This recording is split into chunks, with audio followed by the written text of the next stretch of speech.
Israel Hamas യുദ്ധത്തിലേക്ക് പോയാൽ 8ാം മാസം എത്തിയപ്പോൾ ഇസ്രായേൽ റഫ കേന്ദ്രീകരിച്ച ആക്രമണം അതീവ ശക്തമാക്കിയിരിക്കുകയാണ്. പ്രത്യേകിച്ച് 10-15 ലക്ഷം പേരാണ് അവിടെ ഉണ്ടായിരുന്നത്. അതിൽ 10 ലക്ഷത്തോളം പേർ ജീവനും കൊണ്ട് ഓടി. എങ്ങോട്ടെന്ന് അറിയില്ല. കാരണം വടക്കൻ ഗസയിൽ നിന്ന് മധ്യ ഗസയിലേക്ക്, അവിടുന്ന് തെക്കൻ ഗസയിലേക്ക് ഏറ്റവും അവസാനം അഭയം പ്രാപിച്ച സ്ഥലമാണ് റഫ. അപ്പോൾ റഫയിൽ നിന്ന് എങ്ങനെയെങ്കിലും ഈജിപ്തിലേക്ക് കടക്കാം. കാരണം ഈജിപ്ഷ്യൻ അതിർത്തിയാണ് റഫ നഗരം.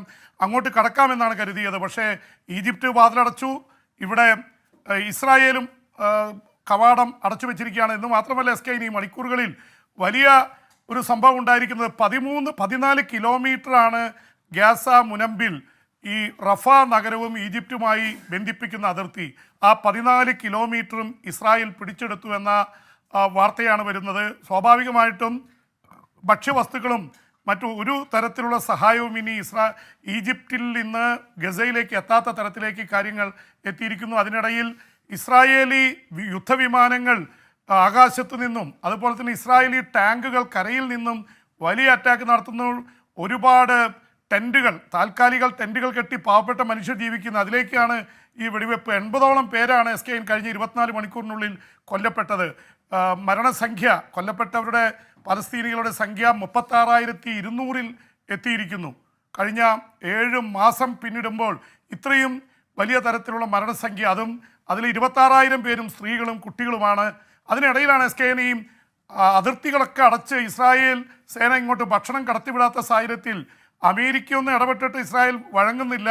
അമേരിക്കൻ സേന 1 മാസം 1.5 മാസം എടുത്ത് $320 മില്യൺ ദശലക്ഷം ചെലവാക്കി ഒരു താൽക്കാലിക ജെട്ടി എന്ന് പറഞ്ഞാലും വലിയ രീതിയിൽ, കാരണം കപ്പലെടുത്ത് കപ്പലിൽ നിന്നുള്ള സൈപ്രസിൽ നിന്നൊക്കെയുള്ള കപ്പലിൽ നിന്നുള്ള ഭക്ഷ്യവസ്തുക്കൾ ഇറക്കാൻ വേണ്ടിയാണ്. 2 തവണ 3 തവണ കപ്പൽ വന്നു. പക്ഷെ അതിലെ ഒരുപാട് വസ്തുക്കൾ കൊള്ള ചെയ്തു പോയി. എന്തായാലും വടക്കൻ ഗസയിലേക്ക് കൊണ്ടുവരാനിരുന്ന ഒരുപാട് ഭക്ഷ്യവസ്തുക്കൾ എത്താനാവാത്ത രീതിയിൽ കടൽ വളരെ അക്രമാസക്തമായി ഈ താൽക്കാലിക ബോട്ട് ജെട്ടി 2ആയി തകർന്നു എന്ന വാർത്ത കൂടിയാണ് വരുന്നത്. എന്ന് വെച്ചാൽ പട്ടിണിയിലേക്ക് പോവുകയാണ് ഗസ. വല്ലാത്ത രീതിയിൽ പട്ടിണി മരണങ്ങൾ, കുട്ടികൾ മരിച്ചു വീഴുന്നതിൻ്റെ ദൃശ്യങ്ങളൊക്കെ നമുക്ക് കിട്ടി. വളരെ സങ്കടകരമായിട്ടുള്ള കാര്യങ്ങളാണ് ഇസ്രായേൽ ഗസയിൽ നടത്തിക്കൊണ്ടിരിക്കുന്നത്. പി ജെയിംസ്, കഴിഞ്ഞ ദിവസം നമ്മൾ പറഞ്ഞിരുന്നു യൂറോപ്യൻ യൂണിയൻ്റെ ആയുധങ്ങൾ യുക്രൈന് കിട്ടുന്നു എന്ന രീതിയിൽ. എന്നാൽ യൂറോപ്യൻ യൂണിയൻ്റെ ആയുധങ്ങൾ ഉപയോഗിച്ച് റഷ്യൻ സേനയെ ആക്രമിച്ചാൽ ആ രാജ്യങ്ങളെ തിരിച്ചാക്രമിക്കുമെന്ന് റഷ്യൻ പ്രസിഡന്റ് പറഞ്ഞിരിക്കുന്നു. മാത്രമല്ല ജർമ്മനിയും ഫ്രാൻസും ഒക്കെ ആക്രമിക്കപ്പെടുമെന്ന പരോക്ഷമായ പ്രസ്താവനയാണ് ഇപ്പോൾ വ്ളാഡിമിർ പുടിൻ നടത്തിയിരിക്കുന്നത്. ഈ മണിക്കൂറുകളിൽ വരുന്ന റഷ്യൻ പ്രസിഡന്റ് വ്ളാഡിമിർ പുടിൻ്റെ താക്കീത് വളരെ സീരിയസ് ആയിട്ടുള്ള ഗൗരവതരമായിട്ടുള്ള താക്കീതാണ്. പ്രത്യേകിച്ച് ഫ്രാൻസ് പറഞ്ഞത് ഉക്രൈനിലേക്ക് നാറ്റോയുടെ സേനയെ അയക്കണം എന്നുള്ളതാണ് ഫ്രഞ്ച് പ്രസിഡന്റ് ഇമ്മാനുവൽ മാക്രോൺ പറഞ്ഞത്. ജർമ്മനി ഏതാണ്ട് അതേ തരത്തിലുള്ള നിലപാടെടുത്തു. അതിനുശേഷമാണ് ഇപ്പോൾ പല രാജ്യങ്ങളും രംഗത്ത് വന്നിട്ട് ഉക്രൈൻ അവർക്ക് യൂറോപ്പിൽ നിന്ന് ലഭിച്ചിരിക്കുന്ന ആയുധങ്ങൾ റഷ്യക്കെതിരെ റഷ്യയുടെ ഉൾഭാഗത്തേക്ക് പ്രയോഗിക്കുന്നതിന് തടസ്സമില്ല. നേരത്തെ അതിന് നിയന്ത്രണം പറഞ്ഞിരുന്നു. അമേരിക്കയും യൂറോപ്യൻ രാജ്യങ്ങളും പറഞ്ഞിട്ടുണ്ട്, നിങ്ങൾ സെൽഫ് ഡിഫൻസിന്, സ്വയം പ്രതിരോധിക്കാൻ മാത്രമേ ഇത് ഉപയോഗിക്കാൻ പാടുള്ളൂ, റഷ്യയിൽ ആക്രമണം നടത്താൻ പാടില്ല. ഇത് എടുത്തു കളഞ്ഞിരിക്കുന്നു. അതിനെതിരെയാണ് റഷ്യൻ പ്രസിഡന്റ് വ്ളാഡിമിർ പുടിൻ്റെ അതിശക്തമായിട്ടുള്ള ഭീഷണി വന്നിരിക്കുന്നത്. അവരുടെ കയ്യിലാണ് ലോകത്തിലെ 10-15,000-ൽ താഴെ വരുന്ന ആണവായുധങ്ങളിൽ പകുതി റഷ്യയുടെ കയ്യിലാണ്. പണ്ട് സോവിയറ്റ് യൂണിയനിൽ ഉണ്ടായിരുന്ന എല്ലാ ആണവായുധങ്ങളും യൽസിൻ പറഞ്ഞു ഞങ്ങൾ നോക്കിക്കൊള്ളാം എന്ന് പറഞ്ഞ് യുക്രൈൻ അടക്കം ഉള്ള അവരുടെ കയ്യിലുണ്ടായിരുന്ന ആണവായുധങ്ങൾ മുഴുവൻ റഷ്യ വാങ്ങിച്ചെടുക്കുകയായിരുന്നു. ഏതാണ്ട് 6,000-ൽ പരം ആയുധങ്ങളുണ്ട്. ബാക്കി അമേരിക്കയിലും യൂറോപ്പിലും ഇന്ത്യയിലും ചൈനയിലും പാകിസ്ഥാനിലും ഒക്കെ ആയിട്ട്, ഇറാനിലൊക്കെ ആയിട്ട് ആകെ ഉള്ളത് ഇതിൻ്റെ പകുതിയാണ്. അപ്പോൾ അതുകൊണ്ട് റഷ്യയെ പേടിക്കണം. റഷ്യ സാമ്പത്തികമായിട്ട് ചെറിയ തകർച്ചയൊക്കെ സംഭവിച്ചിട്ടുണ്ടാവാം. പക്ഷേ റഷ്യ ആണവായുധ ഭീഷണി ചൈനയുമായി ചേർന്ന് പ്രഖ്യാപിച്ചിരുന്നു. അതുകൊണ്ട് 2 കൊല്ലവും 4 മാസവും പിന്നിടുമ്പോൾ ഒരുപക്ഷെ ഇത് ഒരു ആണവായുധ യുദ്ധത്തിലേക്ക് എത്തുമോ എന്ന ഭീതി വല്ലാതെയുണ്ട്. അതിനിടയിൽ റഷ്യ അവരുടെ മുന്നേറ്റം തുടരുകയാണ്. കിഴക്കൻ ഉക്രൈനിലെ പല നഗരങ്ങളിലും ഉക്രൈൻ സേനയ്ക്ക് തിരിച്ചോടേണ്ടി വരുന്നു. ഗ്രാമങ്ങൾ റഷ്യ പിടിച്ചെടുക്കുന്നു. 2ാമത്തെ യുക്രൈൻ്റെ നഗരമായ കാർക്കീവിൽ ആക്രമണം വളരെ ശക്തമാക്കിയിരിക്കുന്നു. നിരവധി പേർ കൊല്ലപ്പെടുന്നുണ്ട്. കെട്ടിടങ്ങൾ മിസൈൽ വെച്ച് തകർക്കുന്നു. കഴിഞ്ഞ ദിവസങ്ങളിലാണ് ഹൈപ്പർ മാർക്കറ്റ് റഷ്യൻ ആക്രമണത്തിൽ തകർന്നത്. എന്തായാലും വ്ളാഡിമിർ സെലൻസ്കി വല്ലാത്ത പരിഭ്രാന്തിയിലാണ്. കാരണം കാർക്കീവ് പിടിച്ചടക്കിയാൽ പിന്നെ തലസ്ഥാനമായ കീവിലേക്ക് എത്താൻ റഷ്യൻ സേനയ്ക്ക് എളുപ്പമാണ്.